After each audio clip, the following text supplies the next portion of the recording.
എല്ലാ പ്രിയപ്പെട്ടവർക്കും വിശേഷാൽ പ്രിയ സഹോദരന്മാർക്കും കർത്താവായ യേശുക്രിസ്തുവിന്റെ നാമത്തിൽ സ്നേഹവന്ദനം ആദ്യമേ അറിയിക്കുന്നു. ഇവിടെ നടക്കുന്ന സിസ്റ്റേഴ്സ് ക്യാമ്പിന്റെ രണ്ടാം രാത്രിയിലേക്ക് നാം കടന്ന് വന്നിരിക്കുകയാണ്. ദൈവവചന കേൾവിക്ക് വേണ്ടിയാണ് നാം ഇന്ന് രാത്രിയിലും കൂടി വന്നിരിക്കുന്നത്. ദൈവത്തിന്റെ വചനമാണ് നമ്മെ സ്പർശിക്കുകയും രൂപാന്തരപ്പെടുത്തുകയും ചെയ്യുന്നത്. എന്നാൽ നാം അത് എങ്ങനെ ശ്രദ്ധിക്കുന്നു, എങ്ങനെ കൈക്കൊള്ളുന്നു എന്നതിനെ അനുസരിച്ചാണ് നാം അനുഗ്രഹം പ്രാപിക്കുകയോ ഇല്ലാതിരിക്കുകയോ ചെയ്യുന്നത്. അതുകൊണ്ടൊരു ശരിയായ മനോഭാവത്തോടെ ശമൂവേൽ ബാലൻ പ്രാർത്ഥിച്ചതുപോലെ യഹോവേ അരുളി ചെയ്യണമേ, അടിയൻ കേൾക്കുന്നു എന്ന പ്രാർത്ഥനയോടുകൂടെ ദൈവവചന കേൾവിക്ക് വേണ്ടി നാം ഇരിക്കുന്നു എങ്കിൽ ഇന്ന് രാത്രിയിലെ വചന കേൾവി നമുക്ക് പ്രയോജനകരമായി തീരും എന്നുള്ളതിന് സംശയമില്ല. 1 മണിക്കൂർ സമയമാണ് എൻ്റെ മുമ്പിൽ ഉള്ളത്. കഴിയുന്നതും ആ സമയം കൊണ്ട് തന്നെ ഞാൻ തീർക്കാൻ ശ്രമിക്കും. ഒരു പക്ഷെങ്കിൽ 5-10 മിനിറ്റ് ആ വിഷയം തീർക്കാൻ വേണ്ടി എടുത്താലും നിങ്ങൾ ക്ഷമയോടുകൂടെ ഇരിക്കണമെന്ന് ഞാൻ പ്രാരംഭമായിട്ട് ഓർപ്പിക്കുന്നു.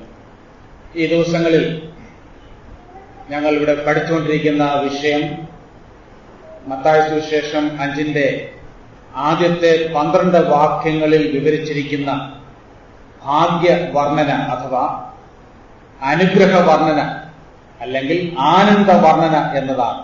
ബിയാറ്റിറ്റ്യൂഡ്സ് എന്ന് ഇംഗ്ലീഷിൽ പറയും. അത് ശരിയായിട്ട് നാം തർജ്ജമ ചെയ്താൽ ആനന്ദ വർണ്ണന എന്ന് വേണം തർജ്ജമ ചെയ്യുവാൻ.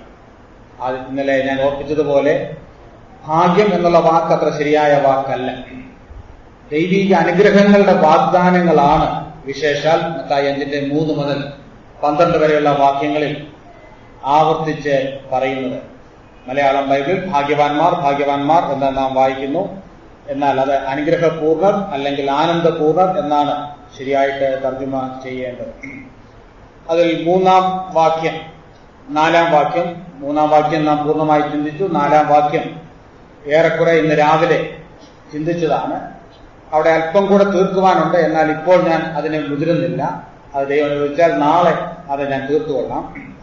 ഇന്ന് പുതുതായി ചിലർ ഉള്ളതുകൊണ്ടും അവർ നാളെ രാവിലെ കാണുകയുമില്ല. അതുകൊണ്ട് അതിന്റെ 5-ാം വാക്യം ഇന്ന് ചിന്തിച്ച് കഴിയുമെങ്കിൽ അവസാനിപ്പിക്കുവാനാണ് ഞാൻ ആഗ്രഹിക്കുന്നത്.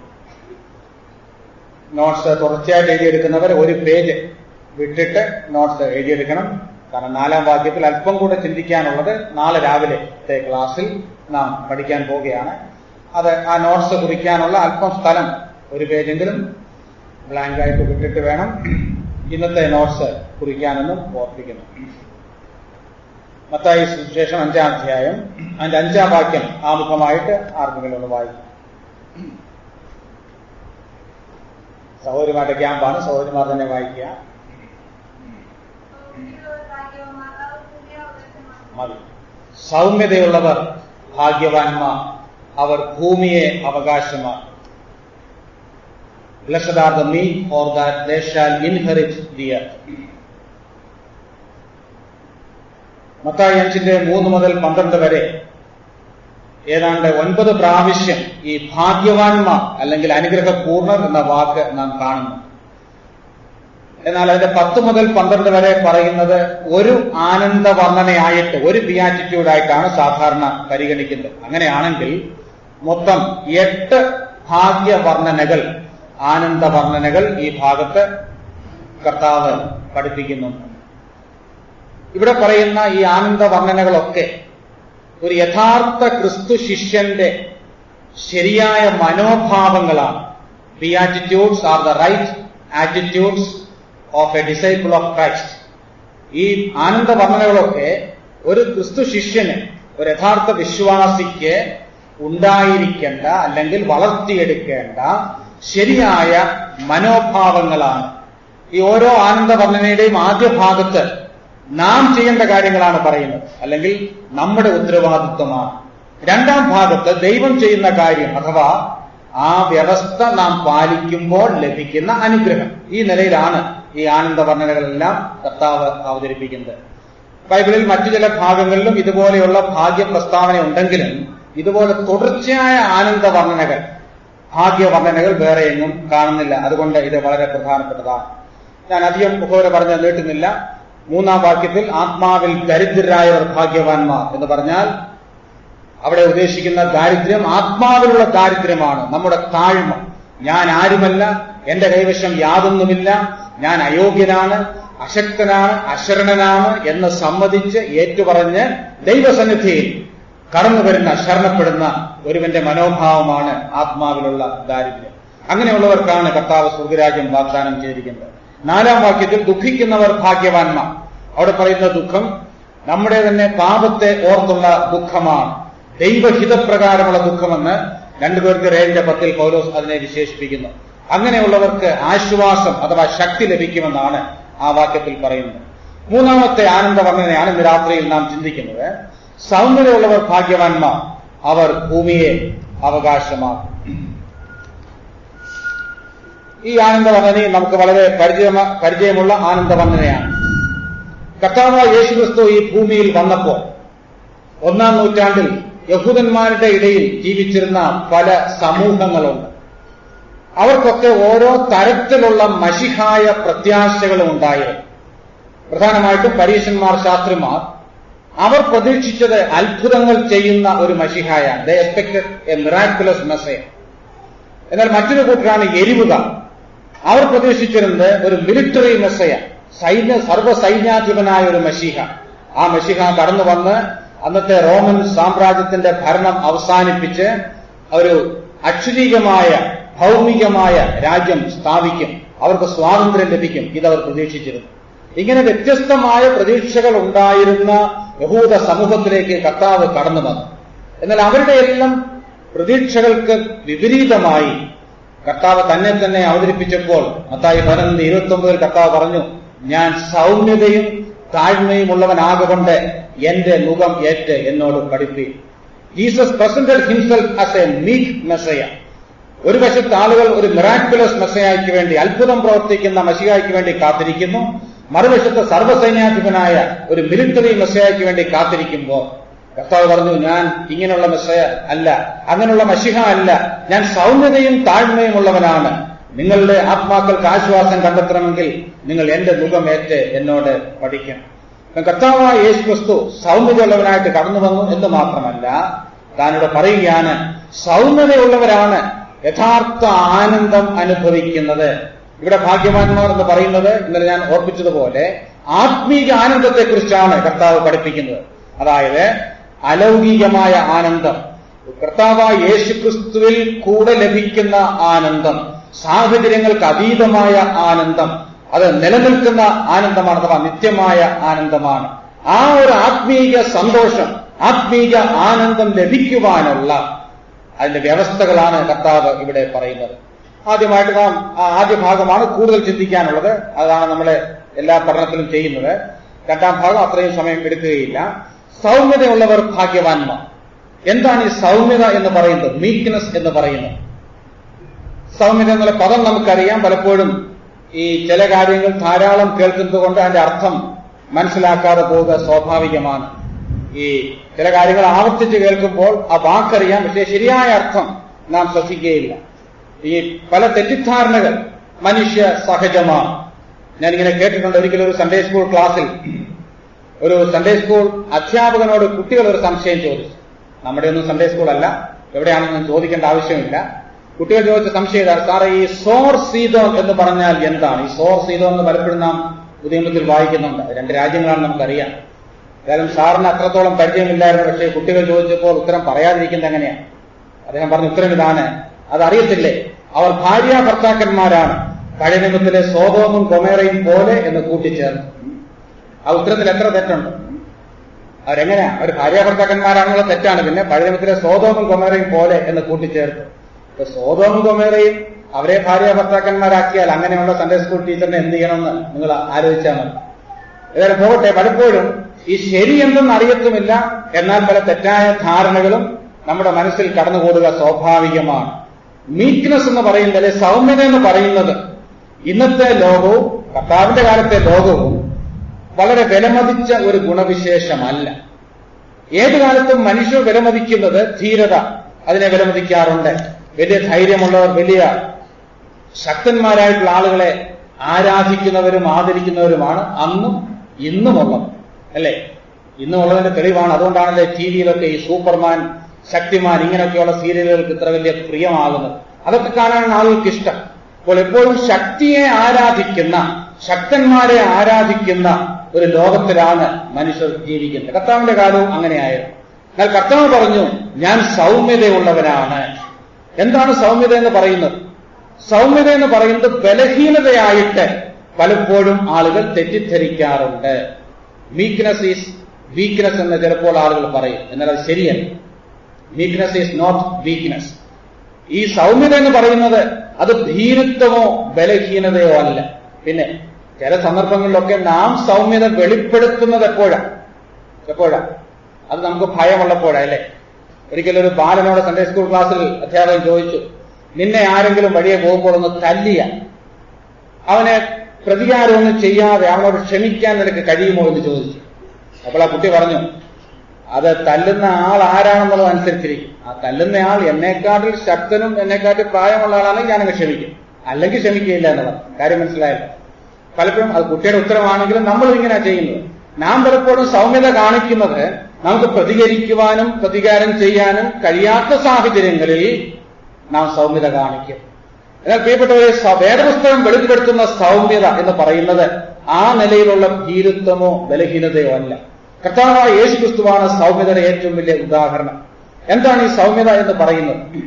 ഇവിടെ സൗമ്യതയ്ക്ക് ഉപയോഗിച്ചിരിക്കുന്ന ആ വാക്കിന്റെ മൂലഭാഷയിൽ ഉപയോഗിച്ചിരിക്കുന്ന വാക്കിന്റെ ശരിയായ അർത്ഥം അല്ലെ വിശദീകരണം എന്ന് പറയുന്നത്, it is power under control.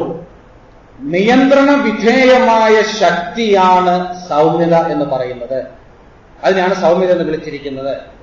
നിയന്ത്രണ വിധേയമായ ശക്തി, സംഭരിച്ചു വെച്ചിരിക്കുന്നതും നിയന്ത്രണ വിധേയവുമായ ശക്തി.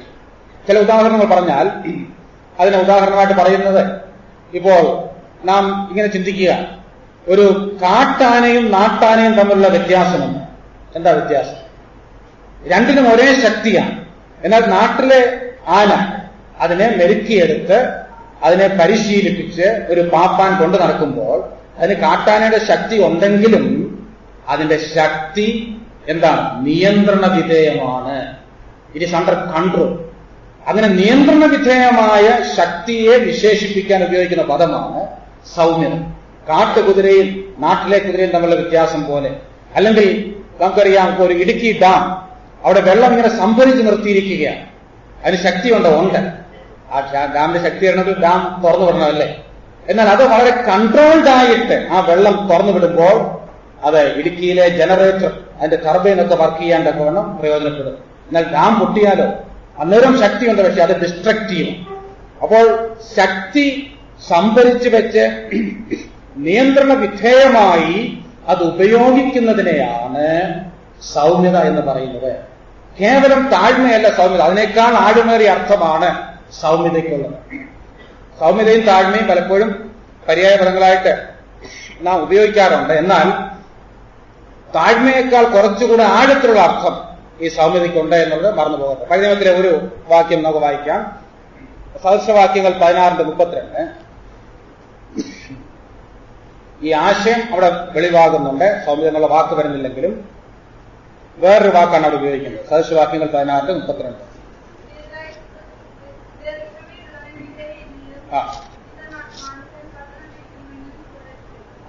ദീർഘക്ഷമയുള്ളവൻ യുദ്ധവീരനിലും ജിതമാനസൻ, a man with self control, അവൻ പട്ടണം പിടിക്കുന്നവനിലും ശ്രേഷ്ഠൻ. എന്തുകൊണ്ടാണ് ശലോമോൻ അങ്ങനെ പറയുന്നത്? പട്ടണം പിടിക്കുന്നവൻ വളരെ ശക്തിയുള്ളവനാണ്. എന്നാൽ ശലോമോൻ പറയുകയാണ്, അവനേക്കാൾ ശക്തനാണ് സ്വയം നിയന്ത്രിക്കുന്നവൻ.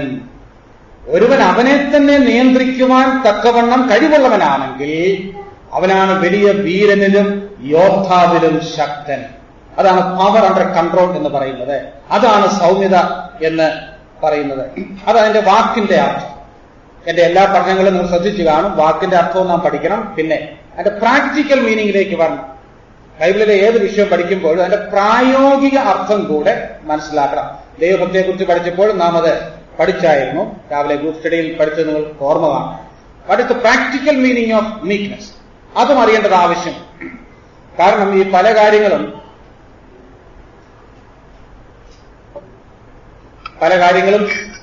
വിശദീകരിക്കുമ്പോൾ അത് മൂലഭാഷയിലെ അർത്ഥമൊക്കെ പറഞ്ഞ് നമ്മൾ വിശദീകരിക്കാറുണ്ട്. അതുകൊണ്ട് മാത്രം കാര്യമായില്ല, അതിന്റെ പ്രായോഗിക അർത്ഥവും മനസ്സിലാക്കണം. ആ പ്രായോഗിക അർത്ഥം വേദപുസ്തകത്തിൽ വെളിപ്പെടുന്ന ചില സംഭവങ്ങൾ അല്ലെ വ്യക്തികൾ, അവയെക്കുറിച്ചും കൂടെ പഠിക്കുമ്പോഴേ പഠനം പൂർത്തിയാകത്തും. എന്താണ് ഇതിന്റെ പ്രാക്ടിക്കൽ മീനിങ് എന്ന് പറയുന്നത്? നമ്മെ തന്നെ നിയന്ത്രിക്കുക, നമ്മുടെ വിചാരങ്ങളെയും വികാരങ്ങളെയും ഇച്ഛാശക്തിയെയും പൂർണ്ണമായി നിയന്ത്രിച്ച് ദൈവഹിതപ്രകാരം അതിനെ ഉപയോഗിക്കുവാനുള്ള കഴിവാണ് സൗമ്യത. അവിടെ ആ പ്രാക്ടിക്കൽ മീനിങ് ഞാൻ രണ്ട് മൂന്ന് നിലയിൽ വിശദീകരിക്കാൻ ആഗ്രഹിക്കുന്നു. ഞാൻ ഇപ്പോൾ പറഞ്ഞത് പ്രാക്ടിക്കൽ മീനിങ് ആണ്. അല്പം കൂടെ വിശദീകരിച്ചാൽ ഇങ്ങനെ പറയാൻ സാധിക്കും. ഇപ്പൊ നമുക്ക് എതിരായിട്ട് ചിലർ ദോഷം ചെയ്തു എന്ന് സങ്കല്പിക്കും. എന്നാൽ നമുക്കെതിരെ ദോഷം ചെയ്തവരോട് പ്രതികാരം ചെയ്യുവാനും അവരെ ശിക്ഷിക്കുവാനും അവകാശവും അധികാരവും അവസരവും കിട്ടുമ്പോൾ അങ്ങനെ ചെയ്യാതെ അവരോട് ക്ഷമ കാണിക്കുന്നതാണ് വാസ്തവത്തിൽ സൗമ്യത എന്ന് പറയുന്നത്. അതാണ് പ്രാക്ടിക്കൽ മീനിങ്. ഒന്നുകൂടെ പറയാം. നമുക്കെതിരെ ദോഷം ചെയ്യുന്നവരോട്, നോട്ട് കുറിക്കുന്ന കുട്ടികൾ അത് കുറിച്ചു കൊള്ളണം, നിങ്ങളുടെ അല്പ സ്പീഡിൽ എഴുതിയാൽ മതി. നമുക്കെതിരെ ദോഷം ചെയ്യുന്നവരോട് പ്രതികാരം ചെയ്യുവാൻ അല്ലെങ്കിൽ അവരെ ശിക്ഷിക്കുവാൻ അവസരവും അതിനുള്ള അധികാരവും അല്ലെങ്കിൽ ശക്തിയും ഉള്ളപ്പോൾ അങ്ങനെ ചെയ്യാതെ ആത്മനിയന്ത്രണം പാലിക്കുന്നതിനെയാണ് സൗമ്യത എന്ന് പറയുന്നത്. അതാണ് പവർ അണ്ടർ കൺട്രോൾ. അതാണ് ആ ഡെഫിനിഷൻ മറക്കരുത്. നിയന്ത്രണ വിധേയമായ ശക്തി. അപ്പോൾ ആ നിലയിൽ ആത്മനിയന്ത്രണം പാലിക്കുന്നതാണ് സൗമ്യത എന്ന് പറയുന്നത്. അതതിന്റെ ഒരു വശം. അതിന്റെ മറുവശം എന്നാണ് ചോദിച്ചാൽ, നമുക്ക് അവകാശങ്ങൾ നേടിയെടുക്കാനും നിലനിർത്താനും അവസരവും അധികാരവും ഉള്ളപ്പോൾ, ചില അവകാശങ്ങളൊക്കെ നേടിയെടുക്കാനും നിലനിർത്താനും അവസരവും അധികാരവും ഉള്ളപ്പോൾ ദൈവനാമ മഹത്വത്തിന് വേണ്ടി അല്ലെങ്കിൽ മറ്റുള്ളവരുടെ ഗുണത്തിന് വേണ്ടി, നന്മയ്ക്ക് വേണ്ടി അത് ഉപേക്ഷിക്കുവാൻ കാണിക്കുന്ന സന്മനസ്സാണ് സൗമ്യത. രണ്ടാശയങ്ങൾ ഞാൻ പറഞ്ഞു. ഇതെല്ലാം ഇതിന്റെ പ്രായോഗികാർത്ഥമാണ്. ഇതൊക്കെ നിങ്ങൾക്ക് ഞാൻ ബൈബിളിലെ ഉദാഹരണങ്ങൾ പറയുമ്പോൾ കൂടുതൽ മനസ്സിലാകും. രണ്ടു കാര്യങ്ങൾ ഞാൻ പറഞ്ഞു. പ്രതികാരം ചെയ്യാൻ അവസരവും ശക്തിയും ഉള്ളപ്പോൾ അത് ചെയ്യാതെ ആത്മനിയന്ത്രണം പാലിക്കുക. പോസിറ്റീവായിട്ട് ചില അവകാശങ്ങളൊക്കെ ഈ ഭൂമിയിൽ നമുക്ക് നേടിയെടുക്കുവാൻ അവസരം അധികാരവുമുള്ളപ്പോൾ ദൈവനാമം അതുകൊണ്ട് അത് ഉപേക്ഷിക്കുന്നത് കൊണ്ട് ദൈവനാമം കൂടുതൽ മഹത്വപ്പെടുമെങ്കിൽ അത് ഉപേക്ഷിക്കുവാൻ കാണിക്കുന്ന സന്മനസ്സാണ് സൗമ്യത. ഇതാണ് അതിന്റെ പ്രായോഗിക അർത്ഥം. അതാണ് ആത്മനിയന്ത്രണം എന്ന് പറയുന്നത്. ഇനി കർത്താവായ യേശുക്രിസ്തുവിനെ നോക്കിയാൽ കർത്താവിന്റെ ജീവിതം തന്നെയാണ് സൗമ്യതയുടെ ഏറ്റവും വലിയ ലക്ഷണം. ഞാൻ സൗമ്യതയും താഴ്മയുള്ളവനാകൊണ്ട് എന്നോട് പഠിക്കണമെന്ന് കർത്താവ് പറഞ്ഞു. കർത്താവ് പറഞ്ഞ കാര്യങ്ങളെല്ലാം പഠിക്കേണ്ടതാണ്. പക്ഷേ എന്നോട് പഠിക്കണമെന്ന് കർത്താവ് പ്രത്യേകമായി എടുത്തു പറഞ്ഞ ഏക കാര്യം സൗമ്യതയും താഴ്മയുമാണ്. കർത്താവ് ജീവിതത്തിലെ എല്ലാ കാര്യങ്ങളും നമ്മൾ പഠിക്കേണ്ടവരാണ്. അതിന് മറ്റു വാക്യങ്ങളുണ്ട്. എന്നാൽ കർത്താവ് നേരിട്ട് എന്നോട് പഠിക്കണം എന്ന് പറഞ്ഞ ഏക കാര്യം സൗമ്യതയും താഴ്മയുമാണ്. കർത്താവ് എങ്ങനെയാ ജീവിച്ചത്? ഞാൻ അതിലേക്ക് പിന്നാലെ വരുന്നുണ്ട്.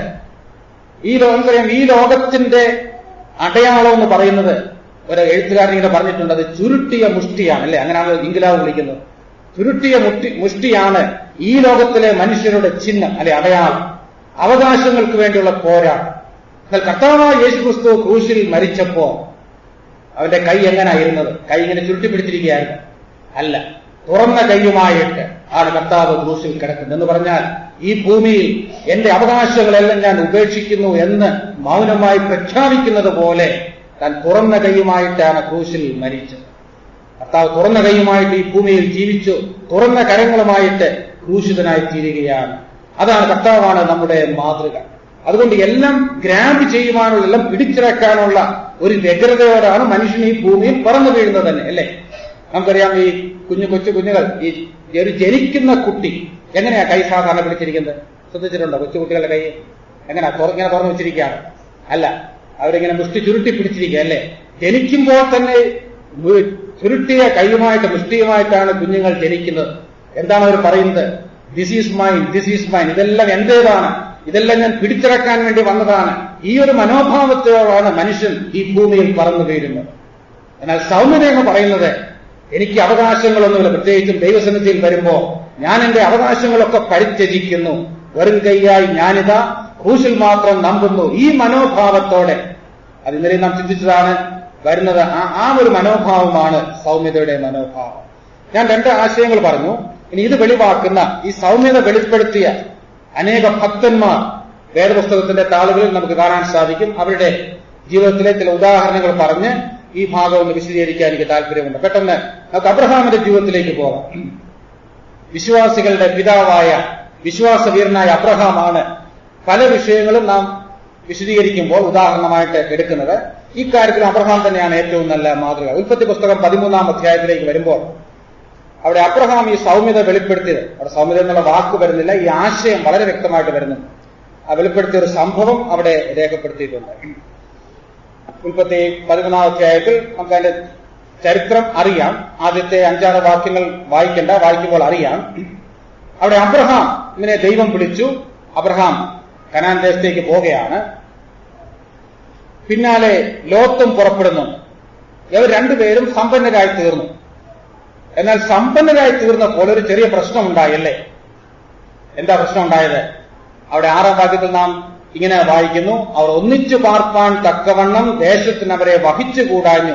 സമ്പത്ത് വളരെ ഉണ്ടായിരുന്നത് കൊണ്ട് അവർക്ക് ഒന്നിച്ചു പാർപ്പാൻ കഴിഞ്ഞില്ല. ഇവർ രണ്ടുപേരും ഒരുമിച്ച് വന്നതാണ്. എന്നാൽ ഇപ്പോൾ സമ്പത്ത് വർദ്ധിച്ചപ്പോൾ ഒരുമിച്ച് പാർക്കാൻ കഴിയാത്തൊരവസ്ഥയെത്തി. 7-ാം വാക്യത്തിൽ നാം വായിക്കുന്നു, ഉൽപ്പത്തി 13:7, അബ്രഹാമിന്റെ കന്നുകാലികളുടെ ഇടയന്മാർക്കും ലോത്തിന്റെ കന്നുകാലികളുടെ ഇടയന്മാർക്കും തമ്മിൽ പിണക്കമുണ്ടായി. കനാന്യരും പെരീസ്യരും വന്ന് ദേശത്ത് പാർത്തിരുന്നു. അപ്പോൾ അബ്രഹാമും ലോത്തും തമ്മിൽ എന്ന് പറഞ്ഞാൽ അബ്രഹാമിന്റെ ഇടയന്മാരും ലോത്തിന്റെ ഇടയന്മാരും തമ്മിൽ ഒരു വഴക്കുണ്ടാവുകയാണ്. ഇത് വളരെ ശ്രദ്ധിച്ച് മനസ്സിലാക്കേണ്ട ഒരു വിഷയമാണ്. എന്തുകൊണ്ടാണ് ദൈവത്തിന്റെ ആത്മാവ് 2 വാക്ക് ചേർത്ത് പറഞ്ഞിട്ടുണ്ട്? കനാന്യരും പെരിസ്യരും വന്ന് ദേശത്ത് പാർത്തിരുന്നു. അതെന്തിനാ അവിടെ പറയുന്നത്? ഇത് ബന്ധമില്ലാത്തൊരു പ്രയോഗം പോലെ നമുക്ക് തോന്നും. എന്നാൽ എന്താ അത് പറയാൻ കാരണം? അതിന് കാരണമുണ്ട്. കാരണം ഇതാണ്, ഈ അബ്രഹാമിനെയും ലോത്തിനെയും ഒക്കെ ഇവർ വളരെ ശ്രദ്ധിച്ചു നോക്കുന്നുണ്ട്. കനാന്യരും പെരിസ്യരും അവരുടെ മുമ്പിലാണ് ഇവർ ജീവിക്കുന്നത്.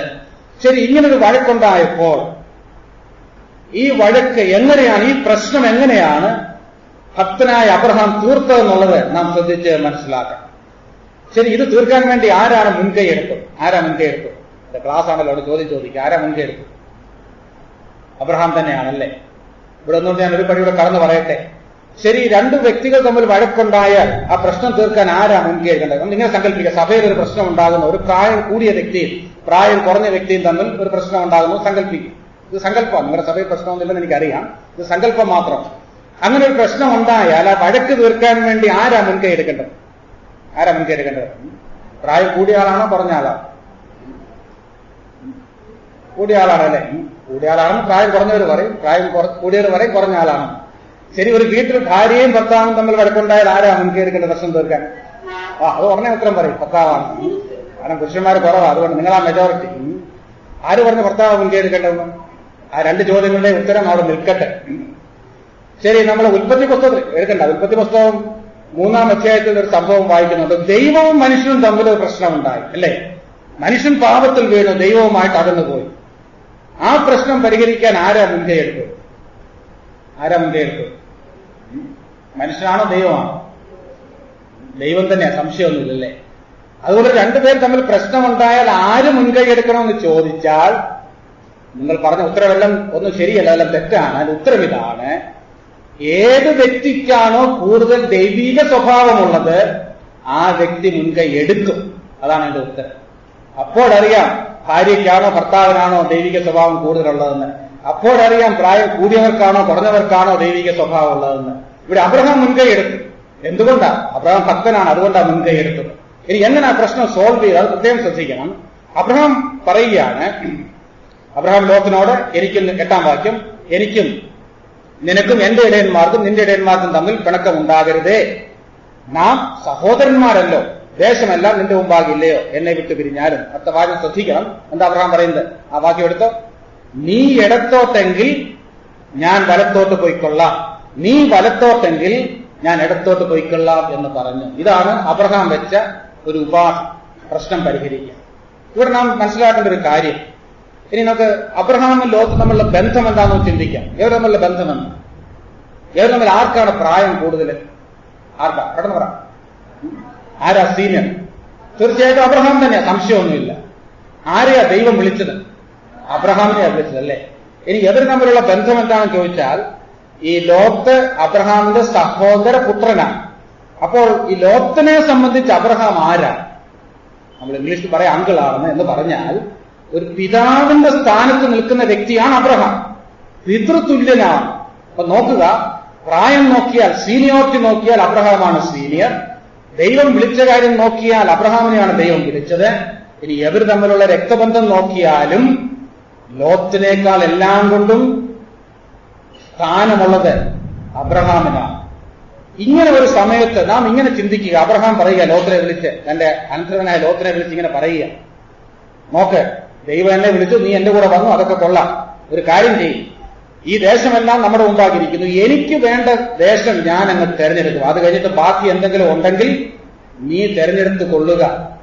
അങ്ങനെ അബ്രഹാം പറഞ്ഞാലും നമ്മുടെ ചിന്തയിൽ അബ്രഹാം പറയുന്നത് തെറ്റല്ല, ന്യായമാണ്, അല്ലേ? ലോകത്തിലെ ഏത് കോടതിയിൽ ചെന്നാലും പറയും അബ്രഹാം പറയുന്നത് ന്യായമാണ്. തീർന്നില്ല. ഈ അബ്രഹാം വെറും സാധാരണ മനുഷ്യനോ അല്ല. 14:14 അനുസരിച്ച് എന്താണ് നാം വായിക്കുന്നത്? അവിടെ അബ്രഹാം ഒരു കമാൻഡർ ഇൻ ചീഫ് ആയിരുന്നു. തന്റെ വീട്ടിൽ വളർന്ന അഭ്യാസികളായ 318 പേരുണ്ട്.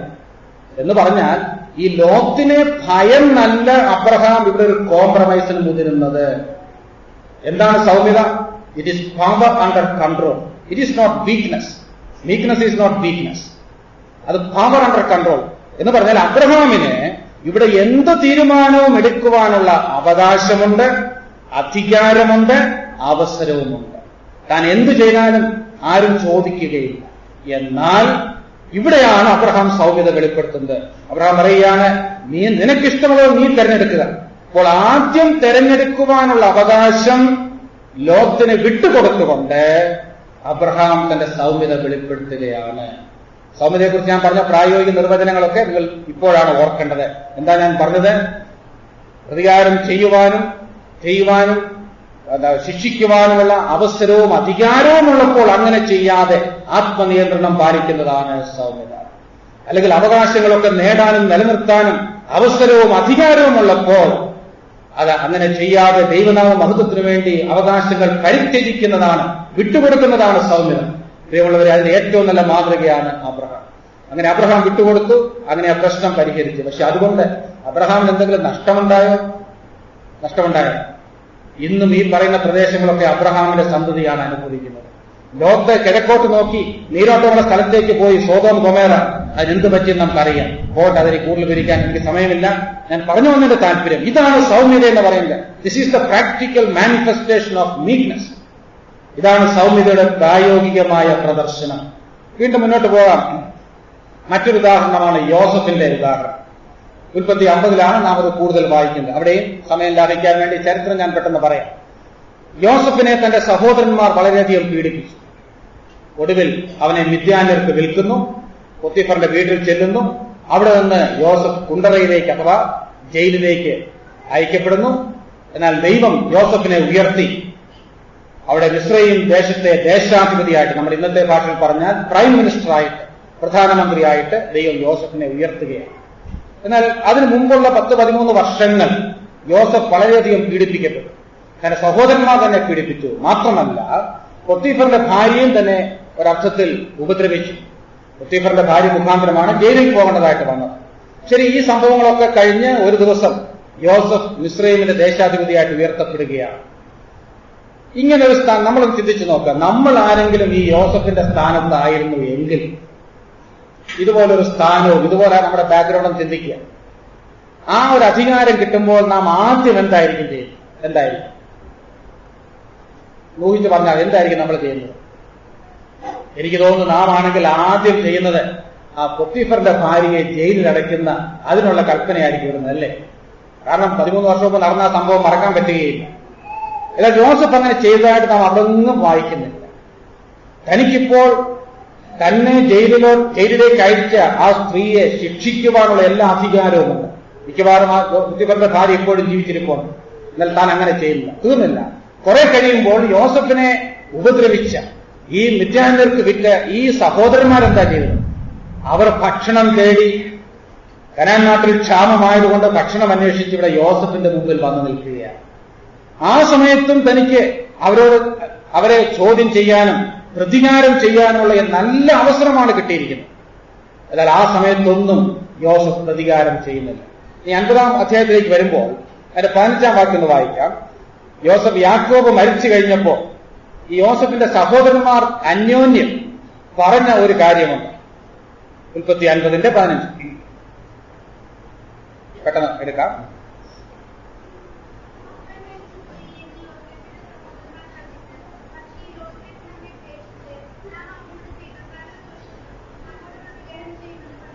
നമ്മോട് പ്രതികാരം ചെയ്യുമെന്ന് പറഞ്ഞു. വർഷം എത്രയും കഴിഞ്ഞെങ്കിലും ഈ സഹോദരന്മാർക്ക് അറിയാം അവർ ചെയ്ത ദോഷം ഓർത്താൽ യോസഫ് പ്രതികാരം ചെയ്യണം. ഒരു സാധാരണ മനുഷ്യനാണെങ്കിൽ യോസഫ് പ്രതികാരം ചെയ്യണം. അവരത് എപ്പോഴും പ്രതീക്ഷിക്കുന്നുമുണ്ട്. അവർ ചെയ്ത തിന്മയ്ക്ക് ഒരു പ്രതികാരം ഈ യോസഫിൽ നിന്ന് ഉണ്ടാകുന്നവർ പ്രതീക്ഷിച്ചുകൊണ്ട് തന്നെയാണ് കഴിഞ്ഞ നാളുകളൊക്കെ അവർ ജീവിക്കുന്നത്. ഇപ്പോഴും അവരുടെ ഭയം അതാണ്. അതുകൊണ്ട് അവരെല്ലാം കൂടെ ചെന്ന് യോസഫിന്റെ അടുക്കൽ ആളയച്ച് യോസഫിനെ ക്ഷമ ചോദിച്ച് ഈ പ്രശ്നം പരിഹരിക്കാൻ വേണ്ടി ശ്രമിക്കുന്ന കാര്യമാണ് 16 മുതൽ വായിക്കുന്നത്. ശരി, യോസഫിന്റെ പ്രതികരണം നാം ശ്രദ്ധിക്കണം. 21-ാം വാക്യം ഒന്ന് വായിക്കാം. യോസഫ് എന്താ അവരോട് പറഞ്ഞത്? ഇവിടെ പ്രതികാരം ചെയ്യുവാനും അവരെ ശിക്ഷിക്കുവാനും സകല അവകാശവും അധികാരവുമുള്ള യോസഫ് എന്താണ് അവരോട് പറയുന്നത്? 21-ാം വാക്യം.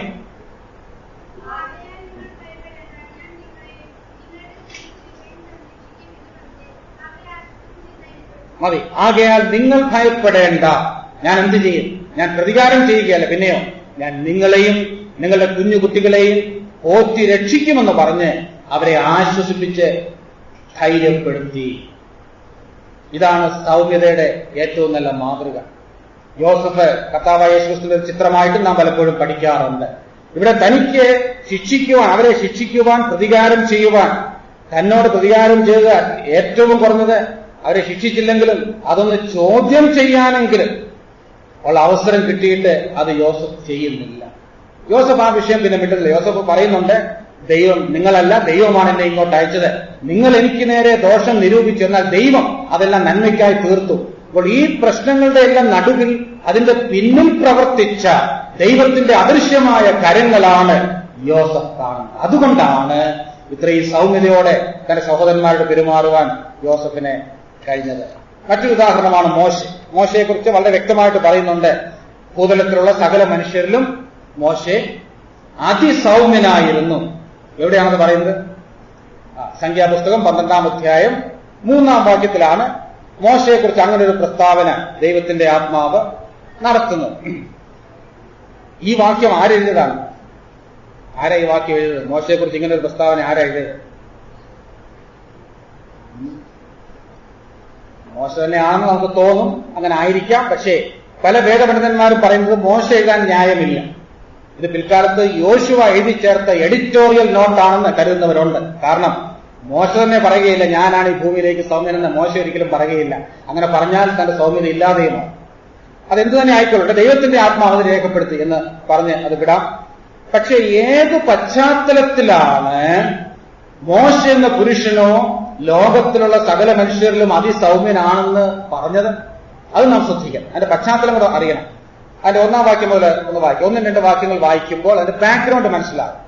ഈ പശ്ചാത്തലത്തിലാണ് പറയുന്നത് മോശ സൗമ്യനായിരുന്നു എന്ന്. പെട്ടെന്ന് വായിക്കാം. സംഖ്യാപുസ്തകം 12:1-2.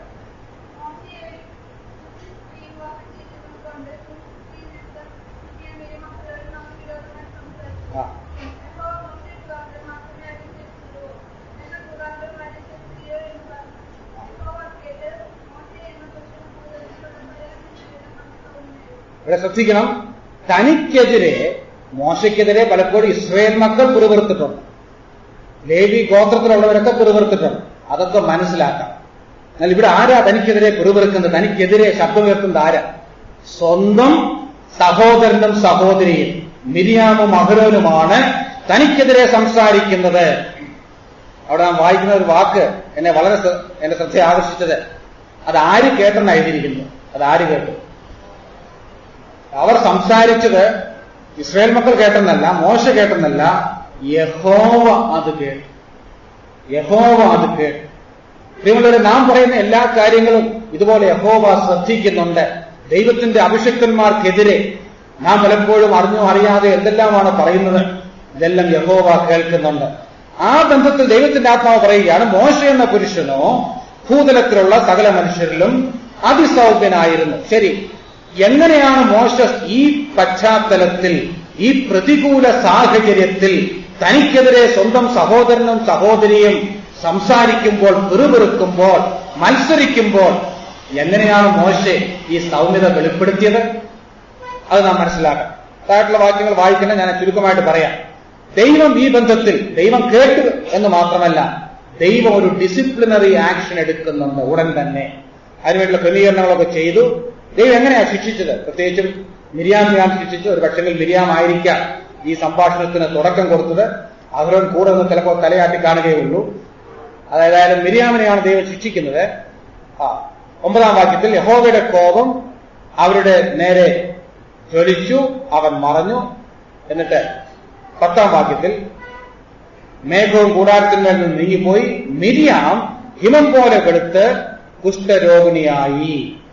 അപ്പോൾ ദൈവം ഈ മിരിയാം ചെയ്ത പാപത്തിന് മിരിയാമിനെ ഉടനെ ശിക്ഷിക്കുകയാണ്. ശരി, ഈ സമയത്ത് ഇനി നമ്മൾ ചിന്തിക്കാം, ഈ മോശയുടെ സ്ഥാനത്ത് നമ്മളാണെങ്കിൽ ഇങ്ങനെ ദൈവം ശിക്ഷിച്ചപ്പോ എന്തായിരിക്കും നമ്മുടെ പ്രതികരണം?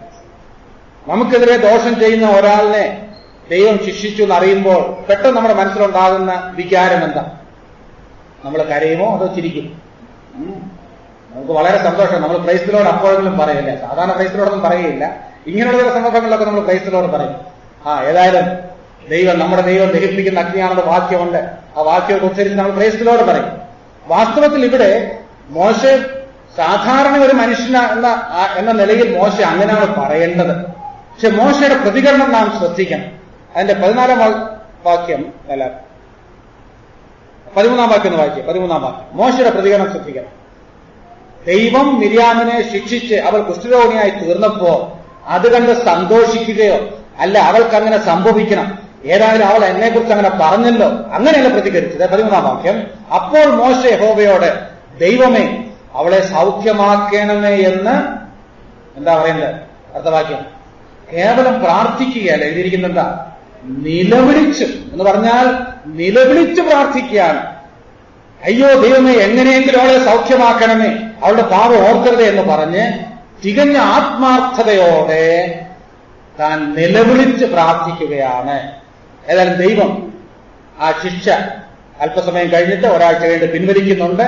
അങ്ങനെ ആ പ്രശ്നം പരിഹരിച്ചു. ഞാൻ എന്തിനത് പറഞ്ഞു എന്ന് ചോദിച്ചാൽ, മോശ എന്ന പുരുഷനോ ഭൂതലത്തിലുള്ള സകല മനുഷ്യരിലും അതിസൗമ്യനായിരുന്നു എന്ന് ബൈബിൾ പറയുന്നത് ഈ പശ്ചാത്തലത്തിലാണ്. ഈ അധ്യായത്തിൽ തന്നെ മോശയുടെ സൗമ്യത വെളിപ്പെടുത്തിയിട്ടുണ്ട്. അതെങ്ങനെയാ വെളിപ്പെട്ടത്? തനിക്കെതിരെ സംസാരിച്ച വ്യക്തിയെ ദൈവം ശിക്ഷിച്ചപ്പോ സാധാരണ മനുഷ്യരെ പോലെ അതിൽ സന്തോഷിക്കാതെ, അതിൽ ദുഃഖിക്കുന്ന ഒരു ഹൃദയം, ഇതാണ് പവർ അണ്ടർ കൺട്രോൾ, ഇതാണ് ആത്മനിയന്ത്രണം എന്ന് പറയുന്നത്. ആ നിലയിൽ പ്രതികരിച്ചുകൊണ്ട് മോശെ തന്റെ സൗമ്യത വെളിപ്പെടുത്തുകയാണ്. ഇങ്ങനെ ഉദാഹരണങ്ങൾ പലത് പഴയ നിയമത്തിലുണ്ട്, പുതിയ നിയമത്തിലേക്ക് വരേണ്ടതായിട്ടിരിക്കുന്നു. പഴയ നിയമത്തിലെ ഉദാഹരണം, ദാവീദിന്റെ ഉദാഹരണമൊക്കെ നമുക്കറിയാം. ശൗലിനെ പലപ്പോഴും കൊല്ലുവാൻ അവസരം കിട്ടുമ്പോൾ ദൈവപ്രകാരമുള്ള ദാവീദ് യഹോവയുടെ അഭിഷിക്തന്റെ മേൽ ഞാൻ കൈവയ്ക്കുകയില്ല എന്ന് പറഞ്ഞ് ശൗലിനെ പലപ്പോഴും രക്ഷിക്കുന്നതായിട്ട് നാം കാണുന്നുണ്ട്. അതൊക്കെ ഇതിന്റെ ഉദാഹരണങ്ങളാണ്. പുതിയ നിയമത്തിലേക്ക് വരാം. കർത്താവിന്റെ ഉദാഹരണമാണല്ലോ ഏറ്റവും നല്ല ഉദാഹരണം. ഞാൻ സൗമ്യതയും താഴ്മയും ഉള്ളവനാകൊണ്ട് എന്റെ മുഖമേറ്റെന്നോട് പഠിപ്പീരെന്ന് പറഞ്ഞ കർത്താവ് തന്റെ ജനനം മുതൽ മരണം വരെ, ഉയർത്തെഴുന്നേൽപ്പ് വരെ എന്നും താൻ സൗമ്യതയുള്ളവനായിരുന്നു. സൗമ്യതയുടെ എംബോഡിമെന്റ്, അതിന്റെ ആൾരൂപമായിരുന്നു കർത്താവായ യേശുക്രിസ്തു. അത് എല്ലാം വാക്യങ്ങൾ എടുക്കുന്നില്ല. കർത്താവിന്റെ ചരിത്രം നമുക്ക് നല്ലപോലെ അറിയാവുന്നതുകൊണ്ട് ഞാൻ ഉദാഹരണങ്ങൾ പറഞ്ഞു പോകാം. വാക്യങ്ങൾ എടുക്കേണ്ട ആവശ്യമുണ്ടെങ്കിൽ മാത്രമേ എടുക്കുന്നുള്ളൂ. കർത്താവിന്റെ ചരിത്രം നാം നോക്കിയ തന്റെ ജനനം മുതൽ ഈ സൗമ്യത കാണാൻ സാധിക്കും. ജനനം എങ്ങനെ അറിയാം? ജനനത്തിൽ എങ്ങനെ സൗമ്യത വെളിപ്പെട്ടത്? നാം ഇങ്ങനെ ചിന്തിക്കാം. നമുക്കറിയാം, നമ്മുടെ കാര്യം എടുക്കാം. നമ്മൾ ആരെങ്കിലും ജനിക്കുന്നതിന് മുമ്പ് ഇന്ന സ്ഥലത്ത് ജനിക്കുമെന്ന് നമുക്ക് ആർക്കെങ്കിലും അറിയാമായിരുന്നു? നിങ്ങൾക്ക് ആർക്കെങ്കിലും അറിയാമെന്ന്? നിങ്ങൾ തൃശ്ശൂർ ജനിക്കുമെന്ന്, അല്ലെങ്കിൽ ഏതെങ്കിലും സ്ഥലത്ത് ജനിക്കുമെന്ന്? നമ്മുടെ ജനന സ്ഥലം നാം തെരഞ്ഞെടുത്തതാണ്. ഇനി നമ്മുടെ മാതാപിതാക്കളെ നമ്മളാണോ തിരഞ്ഞെടുത്തത്? മാതാപിതാക്കളെ അല്ല, നമ്മുടെ മാതാപിതാക്കളെ നാം തിരഞ്ഞെടുത്താണ്.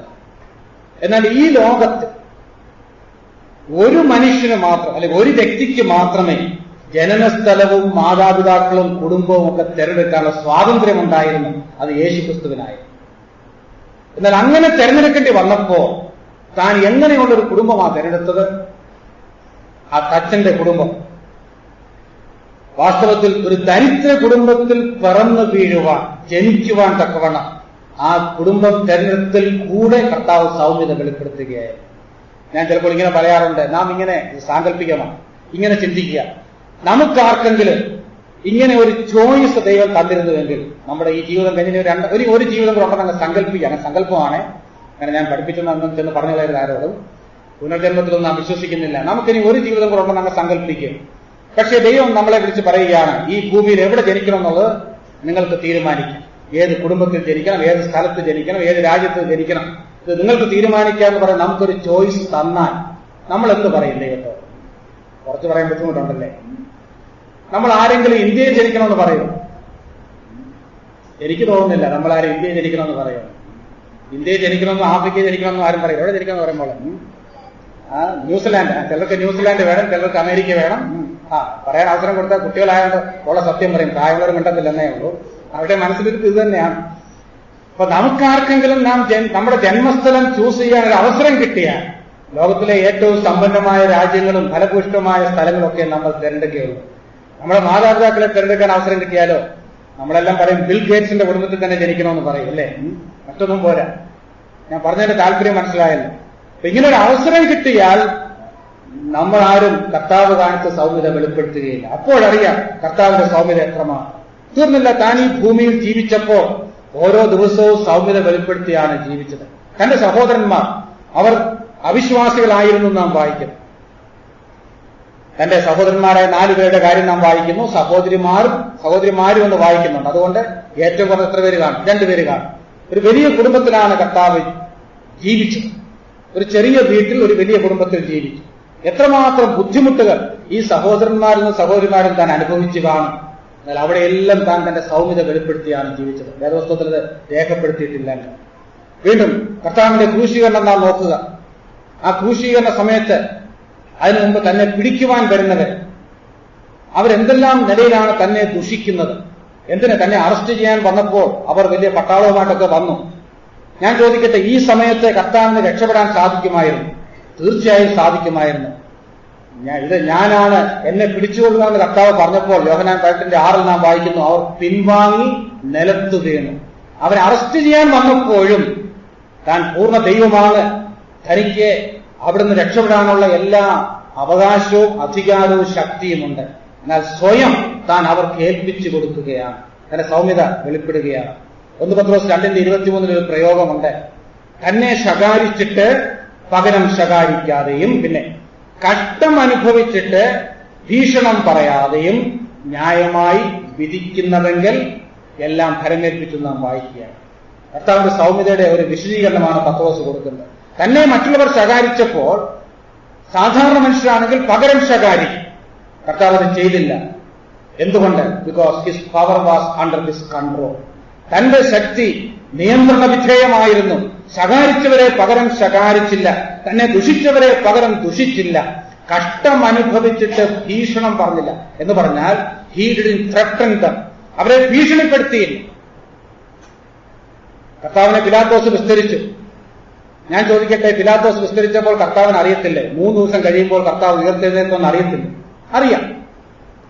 കർത്താവ് പറഞ്ഞോ, നീ ഇപ്പോൾ എന്നെ വിസ്തരിച്ചു, 3 ദിവസം കഴിയുമ്പോൾ ഞാൻ ഇതുവഴി ഒന്ന് വരുന്നുണ്ട്, അപ്പോൾ നിന്നോട് ചോദിച്ചോളാമെന്ന് കർത്താവ് പറഞ്ഞു. അങ്ങനെ കർത്താവ് പറഞ്ഞില്ല. ഞാനിങ്ങനെ കേട്ടിട്ടുണ്ട്, ഏതോ സ്ഥലത്ത് കേരളത്തിലെ ഒരു കത്തോലിക്ക പള്ളിയിൽ ഒരിക്കൽ ഈ ഈസ്റ്ററിന് മുമ്പുള്ള ഈ കഷ്ടാനുഭവ ആഴ്ചയിൽ അവരെ യേശുക്രിസ്തുവിന്റെ കഷ്ടാനുഭവമൊക്കെ ഈ നാടക രൂപത്തിൽ അവതരിപ്പിക്കും. കർത്താവിനെ ഈ റോമൻ പടയാളികൾ അടിക്കുന്നതും ക്രൂശിക്കുന്നതും ഒക്കെ നാടക രൂപത്തിൽ അവതരിപ്പിക്കുന്ന ഒരു രീതിയുണ്ട്. അപ്പോൾ അവിടെ ഒരു മനുഷ്യൻ യേശുക്രിസ്തുവായിട്ട് വേഷം കെട്ടിയിട്ടുണ്ട്, മറ്റു ചിലര് റോമൻ പടയാളികളായിട്ടും പിലാത്തോസായിട്ടും ഒക്കെ ആളുകൾ ഇങ്ങനെ വേഷം കെട്ടി നാടകത്തിൽ അഭിനയിക്കുകയാണ്. ഈ നാടകത്തിന്റെ ഒരു ഭാഗത്ത് ഈ റോമൻ പടയാളികൾ ഈ ചാട്ടമാറുകൊണ്ട് കർത്താവിനെ അടിക്കുന്ന ഒരു രംഗമുണ്ട്. അപ്പോൾ ഇത് നാടകമാണ്. അതുകൊണ്ട് നേരത്തെ തന്നെ അടിക്കുന്നവരോട് പറഞ്ഞിട്ടുണ്ട്, ഈ അടിക്കുമ്പോഴൊക്കെ ഇങ്ങനെ അടിക്കുമ്പോൾ വലിയ ശക്തിയായിട്ട് അടിക്കുന്നുവെന്ന് തോന്നത്തക്ക പോലെ അടിക്കണം, പക്ഷെ അതിന് ശക്തിയൊന്നും എടുക്കരുത് എന്നൊക്കെ പറഞ്ഞ് അഡ്ജസ്റ്റ് ചെയ്ത് വെച്ചിട്ടാണ് ഇത് അഭിനയം. എന്നാൽ അങ്ങനെ നാടകം നടന്നപ്പോ ഈ അടിക്കുന്ന വ്യക്തി, റോമൻ പടയാളിയായിട്ട് അടിക്കുന്ന വ്യക്തി, ഇത് അഭിനയം അങ്ങ് മൂത്ത് വന്നപ്പോൾ പുള്ളി ഇതൊക്കെ അങ്ങ് മറന്നുപോയി. അല്പം ഒന്ന് ശക്തി കൂട്ടി ഒരടി അങ്ങ് കൊടുത്തു. അങ്ങനെ അടിച്ചപ്പോ ഈ യേശുക്രിസ്തുവായിട്ട് വേഷമിട്ട് അഭിനയിക്കുന്ന വ്യക്തി, യേശുക്രിസ്തു അല്ല നമുക്കറിയാം, അഭിനയിക്കുക, അവനെ ഈ വേദന അല്പം കൂടിയപ്പോൾ അവന്റെ മുഖഭാവം മാറി. അവനൊന്ന് തിരിഞ്ഞു നോക്കി എവനോട് പറഞ്ഞു, ഉയർത്തെഴുന്നേൽപ്പൊന്ന് കഴിയട്ടെ, അപ്പോൾ കാണിച്ചില്ലാന്ന് പറഞ്ഞു. നാടകത്തിലില്ലാത്തൊരു ഡയലോഗ് ഒന്ന് പറഞ്ഞുപോയി. ഉയർത്തെഴുന്നേൽപ്പൊന്ന് കഴിയട്ടെ, അപ്പോൾ കാണിച്ചില്ലാന്ന് പറഞ്ഞു. പിന്നെ ഓർത്തത് അങ്ങനെ ഒരു വാചകം നാടകത്തിലുണ്ടെന്ന്. ഞാൻ പറഞ്ഞു വന്നത്, യേശുക്രിസ്തുവായിട്ട് അഭിനയിക്കുന്നവർക്ക് ഇത്രയുമേ കഴിയത്തുള്ളൂ. എന്നാൽ കർത്താവിനെ അടിച്ചപ്പോൾ കർത്താവ് പറഞ്ഞു, പിലാത്തോസിനോട് റോമൻ പടയാളികളോട് പറഞ്ഞോ, നിങ്ങളിപ്പോൾ അടിച്ച 3 ദിവസം കഴിഞ്ഞിട്ട് ഞാൻ വഴി വരുന്നുണ്ട്, അപ്പോൾ കാണിച്ചു തരാമെന്ന്. മാത്രമല്ല, ഉയർത്തെഴുന്നേൽപ്പ് കഴിഞ്ഞപ്പോൾ പിലാത്തോസിന്റെ കൊട്ടാരത്തിൽ ഒരു സന്ദർശനവും കർത്താവ് നടത്തി. അതിനെ വളരെ അത്ഭുതപ്പെടുത്താറ്. നാം ആരെങ്കിലും ആയിരുന്നെങ്കിൽ അതുവഴി സൈക്കിളിലെങ്കിലും ഒന്ന് പോകുമായിരുന്നില്ല, റോഡിൽ കൂടെ പിലാത്തോസിനെ കണ്ടോട്ടെ എന്ന് വിചാരിച്ചല്ലേ. അതുപോലും കർത്താവ് ചെയ്തില്ല. എന്തുകൊണ്ട് കർത്താവ് ചെയ്തില്ല എന്ന് ചോദിച്ചാൽ, അങ്ങനെ ചെയ്താൽ തന്റെ സൗമ്യതയ്ക്ക് കോട്ടം വരും. കർത്താവ് പറഞ്ഞു, ഞാൻ സൗമ്യതയും താഴ്മയും ഉള്ളവനാണ്, എന്റെ മുഖമേറ്റ് എന്നോട് പഠിക്കണമെന്ന് പറഞ്ഞ കർത്താവ് അതിനുശേഷം ഈ അവിശ്വാസികളുടെ മുമ്പിൽ പ്രത്യക്ഷനായാൽ തന്റെ സൗമ്യതയ്ക്ക് കോട്ടം വരും. അതും കർത്താവ് ചെയ്തില്ല. ഇതെല്ലാം താൻ സൗമ്യമായിട്ട് സഹിക്കുന്ന കർത്താവാണ്. താൻ ക്രൂശിൽ കിടക്കുമ്പോൾ പലരും പരിഹസിച്ചു. ചിലരൊക്കെ പരിഹസിച്ചിട്ട് വിളിച്ചു പറഞ്ഞില്ലേ, ഈ ചിലർ വിളിച്ചു പറഞ്ഞു, നീ ദൈവപുത്രനാണെങ്കിൽ ക്രൂശിൽ നിന്ന് ഇറങ്ങി വാ, നിന്നെ തന്നെ മറ്റുള്ളവരെ രക്ഷിക്കുക എന്ന് വിളിച്ചു പറഞ്ഞു. എന്തുകൊണ്ടാണ് കർത്താവ് ക്രൂശിൽ നിന്ന് ഇറങ്ങി വരാഞ്ഞത്? ക്രൂശിൽ നിന്ന് ഇറങ്ങി വരാനുള്ള ശക്തി തനിക്ക് ഇല്ലാത്തത് കൊണ്ടാണോ? ഒരിക്കലുമല്ല. ആ സമയത്തും തനിക്ക് ശക്തിയുണ്ട്. എന്നാൽ കർത്താവ് ക്രൂശിൽ നിന്ന് ഇറങ്ങി വന്നില്ല. താൻ തന്റെ ശക്തി നിയന്ത്രണ വിധേയമായിരുന്നു. തന്റെ സൗമ്യതയാണ് അതിൽ കൂടെ ഒക്കെ വെളിപ്പെട്ടത്. ഇങ്ങനെ സൗമ്യതയുടെ ആൾ രൂപമായിട്ട് സൗമ്യതയുടെ മാതൃകയായി ജീവിച്ച കർത്താവാണ് ശിഷ്യന്മാരോട് പറയുന്നത്, ഞാൻ സൗമ്യതയും താഴ്മയുമുള്ളവനാകൊണ്ട് എന്റെ മുഖം ഏറ്റ് എന്നോട് പഠിക്കണം. സൈമൺ സാറിന്റെ ഒരു പ്രസിദ്ധമായ പാട്ടിലെ ഒരു വരി ഈ ബന്ധത്തിൽ ഓർക്കുന്നത് നല്ലതാണ്. എന്താ സൈമൺ സാർ പാടിയത്? നിൻ സൗമ്യമാം സ്വഭാവം നന്നായി പഠിച്ചടിയാം, വൻ പ്രാതികൂല്യ മധ്യേ മുന്നോട്ട് യാത്ര ചെയ്യുക. പ്രതികൂലങ്ങളുടെ നടുവിലാണ് സൗമ്യത ഏറ്റവും കൂടുതൽ വെളിപ്പെടേണ്ടത്. ആ പ്രതികൂലങ്ങളുടെ നടുവിൽ സൗമ്യത ഏറ്റവും കൂടുതൽ പ്രദർശിപ്പിച്ചിട്ട് കർത്താവായ യേശുക്രിസ്തുവാണ്. ഇവിടെ കർത്താവ് പറയുകയാണ്, സൗമ്യതയുള്ളവരാണ് ആനന്ദപൂർണർ, അവരാണ് അനുഗ്രഹപൂർണർ. കാരണം 2-ാം ഭാഗത്ത് നാം വായിക്കുന്നു, അവർക്ക് എന്ത് കിട്ടും? അവർ ഭൂമിയെ അവകാശമാക്കും. 2-ാം ഭാഗത്തെ കുറിച്ച് വളരെ പെട്ടെന്ന് പറഞ്ഞ് ഞാൻ എന്റെ സമയത്ത് തന്നെ നിർത്താൻ വേണ്ടി ശ്രമിക്കുന്നതാണ്. അങ്ങനെയുള്ളവർ ആനന്ദപൂർണരാണ്. അവരാണ് അവരുടെ ഹൃദയത്തിൽ, മനസ്സിൽ ആത്മീകമായ ആനന്ദം, അലൗകികമായ ആനന്ദം, സ്വർഗീയമായ ആനന്ദം അനുഭവിക്കുന്നത് സൗമ്യതയുള്ളവരാണ്. എന്തുകൊണ്ടെന്നാൽ അവർ ഭൂമിയെ അവകാശമാക്കും. എന്താണ് ഈ 2-ാം ഭാഗത്ത് പറയുന്ന ആ വാഗ്ദാനത്തിന്റെ അർത്ഥം? ഈ വാക്യം വാസ്തവത്തിൽ പഴയ നിയമത്തിലെ 37-ാം സങ്കീർത്തനം 11-ാം വാക്യത്തിന്റെ ഒരു പ്രതിധ്വനിയും കൂടെയാണ്.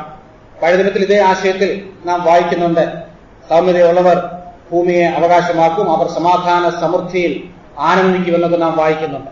അതിന്റെ ഒരു പ്രതിധ്വനി കൂടെയാണ് കർത്താവിന്റെ ഈ ആനന്ദ വർണ്ണം. എന്താണ് ഈ ഭൂമിയെ അവകാശമാക്കും എന്ന് പറയുന്നത്? സൗമ്യതയുള്ളവർക്ക് എത്രയൊക്കെ ഭൂമി കിട്ടുമെന്നാണ് കർത്താവ് വാഗ്ദാനം ചെയ്തത്. പഴയ നിയമത്തിൽ ഇസ്രായേൽ മക്കളെ സംബന്ധിച്ച് അവർക്ക് കനാൻ നാട് ഭൂമി അക്ഷരീകമായിട്ട് വാഗ്ദാനം ചെയ്തിരുന്നു. എന്നാൽ ഇവിടെ സൗമ്യതയുള്ളവർക്ക് പറയുന്ന ആ വാഗ്ദാനം അക്ഷരീകമായ ഭൂമി അല്ല. എങ്ങനെ അറിയാം? പഴയ നിയമത്തിൽ ഭൂമി വാഗ്ദാനം ചെയ്തപ്പോൾ പോലും ഈ ഭൂതലത്തിലുള്ള സകലരിലും അതിസൗമ്യനായ മോശയ്ക്ക് കനാൻ നാട്ടിൽ പ്രവേശിക്കാൻ സാധിച്ചു. ഇനി കർത്താവാണ് ലോകം കണ്ട ഏറ്റവും വലിയ സൗമ്യനായ വ്യക്തി. കർത്താവിന് ഈ ഭൂമിയിൽ എത്ര സെന്റ് അല്ലെ എത്ര ഏക്കർ ഭൂമി ഉണ്ടായിരുന്നു? തനിക്കൊന്നുമില്ലായിരുന്നു. കുറുനരികൾക്ക് കുഴിയുണ്ട്, ആകാശത്തിലെ പറവകൾക്ക് കൂടുണ്ട്, എന്നാൽ മനുഷ്യപുത്രനോ തലചായ്പാൻ ഇടമല്ലെന്നാണ് കർത്താവ് പറഞ്ഞത്. അപ്പോൾ ഇവിടെ പറയുന്ന ഭൂമി എന്താണ്? പുതിയ അർത്ഥത്തിൽ ഇവിടെ പറയുന്ന ഭൂമി അവകാശമാണെന്ന് പറയുന്നത് 37-ാം സങ്കീർത്തനം ഒന്നെടുക്കാം. അവിടെ അതിന്റെ ആത്മീയ അർത്ഥവും അവിടെ തന്നെ വ്യക്തമാണ്. 37-ാം സങ്കീർത്തനം 11-ാം വാക്യം. എന്നാൽ സൗമ്യതയുള്ളവർ ഭൂമിയെ കൈവശമാക്കും. അതിന്റെ വിശദീകരണമാണ് 37-ന്റെ 11. 2-ാം ഭാഗത്ത് കൊടുക്കുന്നുണ്ട്. സമാധാന സമൃദ്ധിയിൽ അവർ ആനന്ദിക്കും. സമാധാന സമൃദ്ധിയിൽ അവർ ആനന്ദിക്കും. അതാണ് അവിടെ പറയുന്ന ഭൂമി. അവരുടെ ഹൃദയത്തിൽ ദൈവിക സമാധാനം ദൈവം കൊടുക്കും. സൗമ്യതയോടെ ജീവിക്കുന്നവർക്ക് കിട്ടുന്ന അനുഗ്രഹം അതാണ്. തീർച്ചയായും ഈ വാക്യത്തിന് ഭാവിപരമായ ഒരു അർത്ഥമുണ്ട്, അതിലേക്ക് ഞാൻ പിന്നാലെ വരും.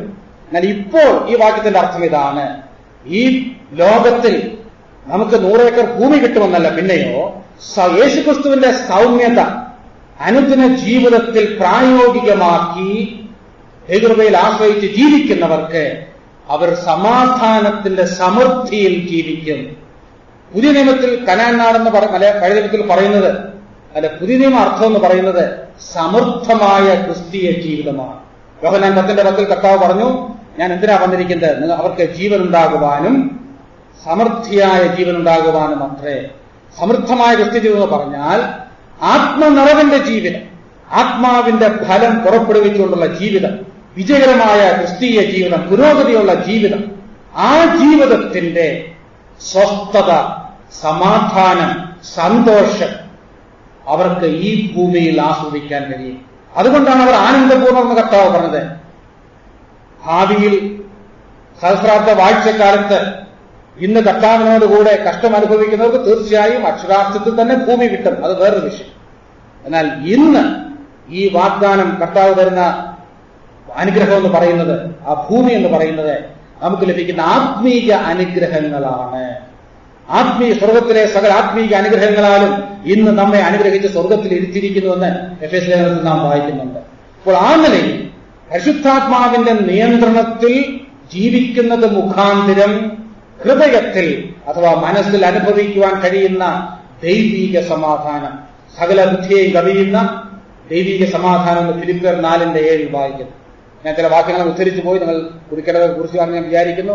യോഹന്നാൻ 10:10, ഗലാത്യർ 5:22, 23 അവിടെ പറയുന്ന ആത്മാവിന്റെ ഫലം, ഫിലിപ്പിയർ 4:7 പറയുന്ന ആ ദൈവീക സമാധാനം, ഇതൊക്കെ അനുഭവിച്ച് ആസ്വദിച്ച് ഈ ഭൂമിയിൽ ജീവിക്കുവാൻ ആർക്ക് കഴിയും?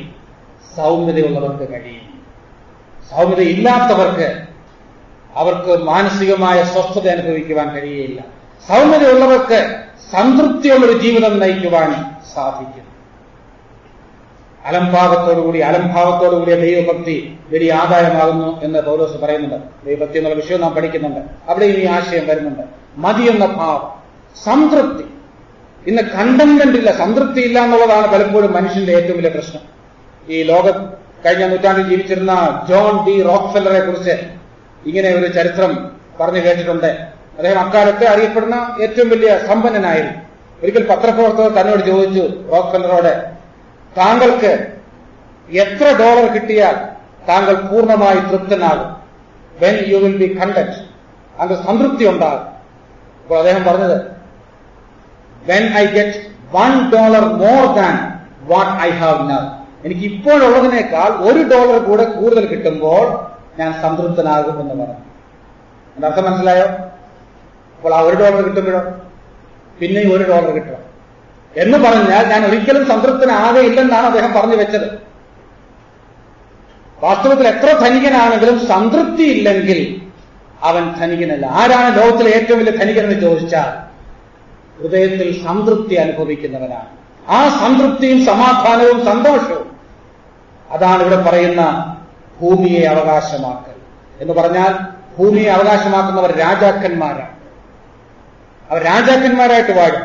അവരെന്തിനെയാണ് അവകാശമാക്കുന്നത്? അവരവരുടെ വിചാരങ്ങളെയും തീരുമാനങ്ങളുടെയും മേൽ പൂർണ്ണമായ നിയന്ത്രണമുള്ള, ആത്മനിയന്ത്രണമുള്ള രാജാക്കന്മാരായി സമാധാനവും സന്തോഷവും സംതൃപ്തിയും അനുഭവിച്ച് ഈ ഭൂമിയിൽ ജീവിക്കുവാൻ സൗമ്യതയുള്ളവർക്ക് സാധിക്കും. അതുകൊണ്ട് അവർ ആനന്ദപൂർണരാണെന്ന് കർത്താവ് പഠിപ്പിച്ചു. എന്നെ കേൾക്കുന്ന പ്രിയമുള്ളവരെ, ഈ 1 മണിക്കൂർ കൊണ്ട് ഈ ആനന്ദ വർണ്ണനയുടെ വിശദീകരണമാണ് ഞാൻ തന്നത്. ഞാൻ എന്റെ വാക്കുകളെ ഇനി അധികം ദീർഘിപ്പിക്കുവാൻ താല്പര്യപ്പെടുന്നില്ല. ശരി, ഇന്ന് നമ്മുടെ അവസ്ഥ എങ്ങനെയിരിക്കും? നമ്മുടെ ജീവിതത്തിൽ ഈ സൗമ്യത എത്രമാത്രം നേടുവാൻ നമുക്ക് കഴിഞ്ഞിട്ടുണ്ട്? സൗമ്യത വെളിപ്പെടുത്തേണ്ട അനേക ജീവിത സാഹചര്യങ്ങൾ, ചില പ്രതികൂല സാഹചര്യങ്ങൾ കഴിഞ്ഞ നാളുകളിൽ നമ്മുടെ ജീവിതത്തിൽ ഉണ്ടായിക്കാണും. എന്നാൽ അവിടെ സൗമ്യതയോടെ പെരുമാറുവാൻ നമുക്ക് കഴിഞ്ഞിട്ടുണ്ടോ? അതോ ഈ ലോകത്തിലെ സാധാരണ മനുഷ്യരെ പോലെയാണോ നാം പെരുമാറിയിട്ടുള്ളത്? ഈ 3 തരത്തിലുള്ള പെരുമാറ്റത്തെക്കുറിച്ച് ചിന്തകന്മാർ പറയാറുണ്ട്. 3 തരത്തിൽ നമുക്ക് പെരുമാറാൻ കഴിയും എന്ന് പറഞ്ഞാൽ, paying back good to good എന്ന് പറഞ്ഞാൽ, ഒരാൾ നന്മ ചെയ്യുമ്പോൾ ആ വ്യക്തിക്ക് നന്മ ചെയ്യും. അല്ലെങ്കിൽ paying back evil to evil, തിന്മ ചെയ്യുന്ന വ്യക്തിക്ക് തിന്മ ചെയ്യുക. ഇത് മാനുഷികമാണ്. അത് മാനുഷികമായ പെരുമാറ്റം. ഇത് ഹ്യൂമൻ റെസ്പോൺസാണ്, ഹ്യൂമൻ റിയാക്ഷനാണ്. നന്മ നമുക്കായാലും നന്മ ചെയ്താൽ നമ്മൾ നന്മ ചെയ്യും, ആരെങ്കിലും തിന്മ ചെയ്താൽ തിന്മ ചെയ്യും. അത് മാനുഷികം. And paying back evil to good, എന്നാൽ നന്മ ചെയ്യുന്നവരോട് തിന്മ ചെയ്യുന്നതോ ഇറ്റ് ഈസ് ഡെവിളിഷ്, അത് പൈശാചികമാണ്. അങ്ങനെ ചെയ്യുന്ന ചില മനുഷ്യരൊക്കെ ഉണ്ട്, അവിശ്വാസികളൊക്കെ ഉണ്ട്. നന്മ ചെയ്യുന്നവനോട് തിന്മ ചെയ്യും, അത് പൈശാചികമാണ്. എന്നാൽ എന്താണ് ദൈവികം എന്ന് പറയുന്നത്? Paying back good to evil, തിന്മ ചെയ്യുന്നവർക്ക് നന്മ ചെയ്യുക. ഇതാണ് ദൈവിക സ്വഭാവം. നന്മയാൽ തിന്മയെ ജയിക്കുക എന്ന് റോമർ 12 നാം വായിക്കുന്നുണ്ട്. അതാണ് വാസ്തവത്തിൽ സൗമ്യം. കർത്താവ് അതാണ് വെളിപ്പെടുത്തി. അത് ദൈവത്തിന്റെ സ്വഭാവമാണ്. നാളുകൾ കഴിയുന്തോറും കർത്താവായ യേശുക്രിസ്തുവിന്റെ സ്വഭാവവും സ്വരൂപവും കൂടുതലുള്ളവരായി തീരുക. അതാണ് ആത്മിക വളർച്ചയെന്ന് ഇതിന്റെ ഉദ്ഘാടന സമ്മേളനത്തിൽ ഞാൻ പറഞ്ഞു. ഇവിടെ അതാണ് നമുക്ക് അച്ചീവ് ചെയ്യുവാനുള്ളത്. നാം കൂടുതൽ സൗമ്യതയുള്ളവരായി തീരുന്നു. ശരി, എങ്ങനെ ഈ സൗമ്യത ആർജിക്കുവാൻ കഴിയും? അതിന് കുറുക്ക് വഴിയൊന്നുമില്ല. സൗമ്യത എന്ന് പറയുന്നത് ഗലാത്യർ 5:23 നാം വായിക്കുന്നത് പോലെ ആത്മാവിന്റെ ഫലമാണ്. It is the fruit of the spirit. പരിശുദ്ധാത്മാവിനാൽ നാം കൂടുതൽ കൂടുതൽ നിറയപ്പെടുമ്പോഴാണ് ഈ സൗമ്യത വെളിപ്പെട്ടു വരുന്നത്. എന്താ പരിശുദ്ധാത്മാവിനെ നിറയപ്പെടുക എന്ന് പറഞ്ഞാൽ? നമുക്ക് കൂടുതൽ പരിശുദ്ധാത്മാവിനെ കിട്ടുന്നതല്ല, പിന്നെയോ പരിശുദ്ധാത്മാവിനെ നമ്മെ തന്നെ കൂടുതൽ ലഭിക്കുന്നതാണ് ആത്മനിറവ്. It is not we are getting more of the spirit, but the spirit gets more of us. പരിശുദ്ധാത്മാവിന് നമ്മെ തന്നെ കൂടുതൽ കൂടുതൽ വിധേയപ്പെടുത്തി കൊടുക്കുമ്പോഴാണ് പരിശുദ്ധാത്മാവ് നമ്മെ കൂടുതൽ കൂടുതൽ നിയന്ത്രിക്കുന്നത്. അതാണ് ആത്മനിറവിന്റെ ജീവിതം. ആ ആത്മനിറവിന്റെ ജീവിതത്തിലാണ് പരിശുദ്ധാത്മാവിന്റെ ഫലം നമ്മളിൽ ഉളവാകുന്നത്. അതുകൊണ്ട് ഈ സൗമ്യത ഉളവാകാൻ വേണ്ടി നാം ദൈവവചനത്തിനും ദൈവത്തിനുമായിട്ട് നമ്മുടെ ജീവിതത്തെ വിധേയപ്പെടുത്തേണ്ടത് ആവശ്യമാണ്. എന്നാൽ ഇവിടം കൊണ്ട് ഈ അനുഗ്രഹം തീരുന്നു. ഇന്ന് സൗമ്യതയോടെ ജീവിക്കുന്നവർ, ഇന്ന് അവകാശങ്ങളൊന്നും വേണ്ട എന്ന് പറഞ്ഞ് തുറന്ന കൈയോടെ ജീവിക്കുന്നവർ, ദൈവനാമ മഹത്വത്തിനു വേണ്ടി അവകാശങ്ങൾ പരിത്യജിക്കുന്നവർ, പ്രതികാരം ചെയ്യുവാനും പകരം ചോദിക്കുവാനും അവസരവും അധികാരവും അവകാശവും ഉള്ളപ്പോൾ അത് വേണ്ട എന്ന് പറയുന്നവർക്ക് ദൈവം ഭാവിയിൽ വലിയ അനുഗ്രഹങ്ങളാണ് വെച്ചിരിക്കുന്നത്. നിത്യതയിൽ വലിയ പ്രതിഫലമാണ് ഒരുക്കിയിരിക്കുന്നത്. തീർച്ചയായും കർത്താവിനോട് കൂടെ അങ്ങനെയുള്ളവർ വാഴും. അന്ന് ഈ ഭൂമി അക്ഷരാർത്ഥത്തിൽ നമ്മുടെ അവകാശമാകും. നാം രാജാക്കന്മാരായി കർത്താവിനോടുകൂടെ വാഴാൻ പോവുകയാണ്. ഇതെല്ലാം ഇന്ന് സൗമ്യതയോടെ ജീവിക്കുന്നവർക്ക് വേണ്ടി, ഇന്ന് കർത്താവിന്റെ ഈ ഗുണവിശേഷം ആർജിക്കുവാൻ വേണ്ടി പരിശ്രമിക്കുന്നവർക്ക് ദൈവം വാഗ്ദാനം ചെയ്തിരിക്കുകയാണ്. വളരെ മനോഹരമായൊരു അനുഗ്രഹമാണ് ഈ വാക്യത്തിൽ കൂടെ നാം കണ്ടത്. സൗമ്യതയുള്ളവർ അനുഗ്രഹപൂർണ്ണർ. എന്തുകൊണ്ടെന്നാൽ അവർ ഭൂമിയെ കൈവശമാക്കും. വാസ്തവത്തിൽ ഞാൻ നേരത്തെ പറഞ്ഞു, ഇന്ന് രാവിലെയൊക്കെ ഓർപ്പിച്ചതുപോലെ ഇതൊക്കെ ഒരു ആശ്ചര്യ പ്രസ്താവനയായിട്ടാണ് കർത്താവ് പറഞ്ഞത്. വെറും ഒരു സ്റ്റേറ്റ്മെന്റ് ഓഫ് ഫാക്ട് അല്ല. It was an exclamatory remark. സൗമ്യതയുള്ളവരുടെ ആനന്ദം ആർക്ക് വർണ്ണിക്കാം? എന്തുകൊണ്ടെന്നാൽ അവർ മാത്രം ഭൂമിയെ അവകാശമാക്കും എന്നാണ് തർജ്ജമ ചെയ്യുന്നത്. ഈ ഒരു ആനന്ദം അനുദിന ജീവിതത്തിൽ അനുഭവിക്കുവാൻ വേണ്ടി നമുക്ക് ദൈവസന്നിധിയിൽ നമ്മെ തന്നെ താഴ്ത്താം. നമുക്ക് കൂടുതൽ സൗമ്യതയുള്ളവരായിട്ട് തീരാൻ വേണ്ടി നമ്മുടെ ഭാഗത്ത് വിടേണ്ട കാര്യങ്ങളെ വിടാം. ദൈവസന്നിധിയിൽ നമ്മെ തന്നെ വിധേയപ്പെടുത്തി ദൈവവചനത്തിനും ദൈവത്തിന്റെ പരിശുദ്ധാത്മാവിനും നമ്മെ കൂടുതൽ വിധേയപ്പെടുത്തുമ്പോൾ കൂടുതൽ കൂടുതൽ സൗമ്യതയുള്ളവരായിട്ട് തീരാൻ നമുക്ക് കഴിയും. അങ്ങനെ സൗമ്യതയുള്ളവരായി നാം തീരുമ്പോൾ ഈ ഭൂമിയെ അവകാശമാക്കുന്ന ആത്മീയ സമൃദ്ധിയുടെ അനുഭവത്തിൽ അനുദിനം ജീവിക്കുവാൻ നമുക്ക് കഴിയും. അങ്ങനെ ജീവിക്കുവാൻ ഇന്ന് വചനം കേട്ട എല്ലാവരെയും, അങ്ങനെ സംസാരിച്ച എന്നെയും ദൈവത്തിന്റെ പരിശുദ്ധാത്മാവ് സഹായിക്കട്ടെ എന്ന് പ്രാർത്ഥിച്ചുകൊണ്ട് ഞാൻ എന്റെ വാക്കുകളെ ഉപസംഹരിക്കുന്നു.